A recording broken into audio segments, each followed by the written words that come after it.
வணக்கம். Welcome to math easy academy. TRB exams பத்தி TRB higher official சொன்னதா ஒரு பத்திரிகை செய்தி ஒன்று இன்னைக்கு வந்திருக்கு. ஸோ அதுல ஃபர்ஸ்ட் முக்கியமான விஷயம் என்னன்னு பார்த்தோம் அப்படின்னா டிஎன் செட்டுக்கான ரிசல்ட். டிஎன் செட்டுக்கான ரிசல்ட் ஹைகோர்ட்ல இருக்கக்கூடிய கேசஸ்க்கான ரிசல்ட் வந்ததுக்கு அப்புறம் தான் வெளியிடப்படும் அப்படின்னு சொல்லியிருக்காங்க.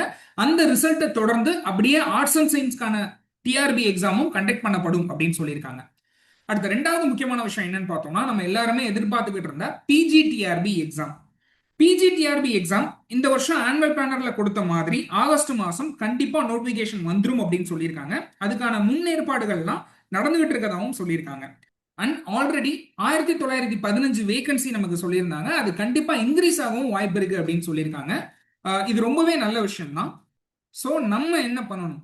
அச்சீவ் பண்ற வரைக்கும் போராடணும். ஸோ இதை நான் ஏன் சொல்றேன் அப்படின்னா நமக்கு வர்ற ஃபோன் கால்ஸா இருக்கட்டும், இல்லை யூடியூப்ல வர்ற கமெண்ட்ஸா இருக்கட்டும், மெஜாரிட்டி என்ன கேட்குறாங்க அப்படின்னா இந்த எக்ஸாம் இந்த வருஷம் ஆனுவல் பிளானர்ல சொன்ன மாதிரி நடந்துருமா இல்லை தள்ளி போகுமான்னு தான் கேட்குறாங்க.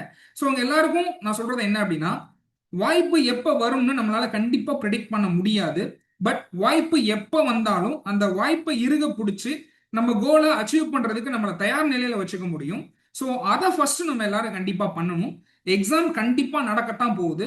ஸோ எப்போ வரும், வருமா வராதாங்கிறதெல்லாம் யோசிக்கிறத விட்டுட்டு எப்போ எக்ஸாம் வந்தாலும் நான் தான் ஸ்டேட் ஃபர்ஸ்ட் எடுக்கணும், நான் தான் டாப்பரா வரணும்னு ஒரு வைராக்கியத்தோட படிங்க. கண்டிப்பா உங்களால அச்சீவ் பண்ண முடியும். ஸோ இதே மாதிரியான டிஆர்பி ரிலேட்டட் வீடியோஸ் பார்க்கறதுக்கு நம்ம சேனலை சப்ஸ்கிரைப் பண்ணிக்கோங்க. தேங்க்யூ.